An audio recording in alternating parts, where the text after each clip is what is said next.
Alas 6:40 na po. Sam Nielsen, kamusta dyan sa The Heritage Park? Mike, matapos nga yung paghatid sa kanyang huling hantungan pasado alas 2 ng hapon kahapon dito nga sa The Heritage Park sa lungsod ng Taguig, naghigpit na rin po itong management ng sementeryo sa pagpapasok ng mga bisita. Katulayan, kaninang dumating kami rito, Mike, at papasok na sa gate nitong Heritage Area 2 ay agad humarang ang gwardiya rito na si Security Guard Marcelo Villafuerte at nagbili na daw sa kanila ang kanilang OIC na hindi na papayagan mo nang magpapasok pa ang sino man ng media maging ng publikong nagnanais sumilip sa puntod nitong si Mang Dolphy. Kahit pa isa-isang privado rito sa sakyan, Mike, na pumapasok, nakikita natin na tinatanong pa yung kanilang pakay at kung saan sila pupunta. Nasumpungan ko lamang dito sa tapat lamang ng pinaka-marker, Mike, nitong sementeryo sa labas nitong Heritage Park, itong dalawang ginang na dito na sila nag-overnight, Katulayan na pagsikat na lang araw, dito na sila sinilayan at nakita ko pang nakahiga kanina doon sa mga nilatag nilang karton. Meron pa rin mga tao dyan, Kamo? Dalawang ginang itong nakita ko, Mike, at kasama yung isang ginang, kasama yung kanyang anak.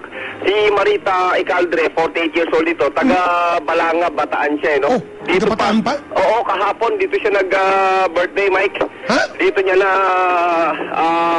dinaos yung kanyang kaarawan. At diyan siya nagdiwang ng birthday niya? Oh Mike, at nagpaalam lang saglit, mukhang magpapaalam muna doon sa security guard kung makakagamit ng palikuran. Hindi ko lang alam kung papayagan din sila. Pero yung kanyang kasama, si Nora Fernandez, 38 years old, taga Manawag, Pangasinan naman ito. Nora, 6 na araw kang naghintay hanggang sa mayatid sa huling hantungan, itong si Mang Dolphy? Yes, sir. Suot pa niya, Mike, suot pa niya yung kanyang itim na t-shirt na binili dito. Magkano ang bili mo dyan? Dalawa to, sir, puti at saka itim, Oo. Kaya marumi na yung puti, nagpalit ako ng itim. Oo, pero sinasabi mo sa akin, nalulungkot kayo, hindi nyo man lang nasilayan yung binabala siya doon sa... Hindi, it means si sir, totoo lang, ako lang talagang nakapasok doon, sir, kasi nakiusap talaga ako sa media. Talagang... Oo, talagang sinakay ako sa banner, sir. Oo. Kaya sige na naman po, kasi customer ko po yan si Manong Kako. Customer mo saan? Ikaw yung binibilan ng kandila. Ikaw yung binibilan niya, ikaw yung kaya ako lang nakasilayan talaga doon. Talagang as in, alika ipasok ka namin sa ng mga media, JMA. Yan ba yung taga-Manawag, Sam? Tama, Mike, siya yung taga-Manawag. Yung taga-Manawag, yung pag nagsisimba si Dolphy sa kanya bumibili ng bulaka? Nagbigay pa ng tip sa kanya. Tapos keep the change na. Oo, keep the change. Malaki-laki yung change na binigay sa kanya ni Mang Dolphy. At mula halata na may pagkagalante rin si Mang Dolphy. At kumbaga masasabi nating malambot ang puso sa mga maliliit. Hindi naman galante, mapagbigay. Lalo na doon sa mga mas nakabababa sa kanya. Tama, Mike. Oo. Doon sa mga mas nangangailangan sa kanya, ganyan ang tao. Tama, Mike. Ngayong naihatid na po sa kanyang huling hantungan ang Comedy King. Ano naman po ang plano nyo? Ano oras pa kayo aalis dito? Alis na po kami, sir, mamayang konti, mga hapon pa siguro. Para at least kahit pa paano, masulyapan lang namin yung picture ni Mang Dolphy. Actually nga, sir, hinihingi ko nga yung tarpaulin. Sabi ng gwardiya, hindi pwede sa management yan. Sabi nga niya, yung picture doon, kuya, akin na lang yung isa, sabi ko naman. Oo. Hindi pwede, sabi ng gwardiya. Ganun yung kamahal talaga si Mang Dolphy. Ganun talaga kahabang. Kahit nung gabi nga, nagpumuslip kami ni ate doon talaga, nung madilim na talagang punta talaga kami doon. Okay, Sam. Importante yung balita mo ngayong umaga.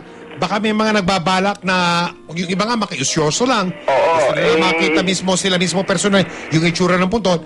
Sa ngayon, hanggang sa mga sandaling ito, ay hindi pa rin pwede magpunta dyan. Hindi pwede, pati mga miyembro ng media. Sinarado yung gate ngayon. Kasara yung gate ng Heritage. Kaya huwag na muna sila.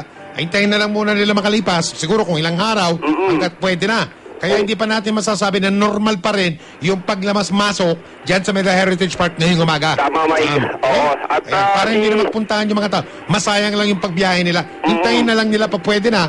Ayan. Hindi naman siguro isasara yung The Heritage Park yung matagal. Oo, kasi meron naman din talaga bumibisita dito regular. Meron din naman bibisita yan sa mga punto ng mga mahal nila sa buhay. Tama, Mike. Yung mga nakalibing dyan. At syempre, tuloy-tuloy pa rin ang mga siguro naman meron pang ibang ibuburol dyan sa mga darating na araw. Tama O kaya ka dyan, yung mga Mike. ililibing dyan. Oo. Natural lang yan eh.